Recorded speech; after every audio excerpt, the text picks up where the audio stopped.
Shqipëria do të jetë pjesë e familjes europiane pavarësisht sfidave.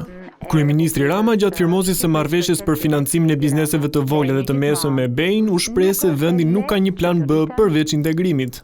Pse vazhdojmë të këmbgullim të bëhemi pjesë e Bashkimit Evropian, kam një përgjigje tjetër dhe ajo është se nuk ka alternativë tjetër. Shqipëria kurrë nuk ka patur një plan B dhe çdo plan tjetër është një plan pa liri individuale dhe pa barazi përballë ligjit. Nuk duam të imagjinojmë që mund të kthehemi në atë kohë. Kohet kanë ndryshuar për shumë arsye, por thelbi është aty.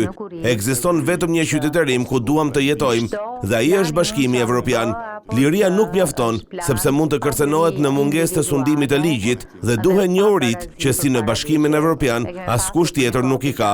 Financimi prej 20 milion euro është pjesë e nismës së re të qeverisë Dyfisho biznesin tënd do të përdoret në sektor prioritar si teknologjia dhe digitalizimi, aty ku sipas Ramës vendi ka bërë progres të vazhdueshëm.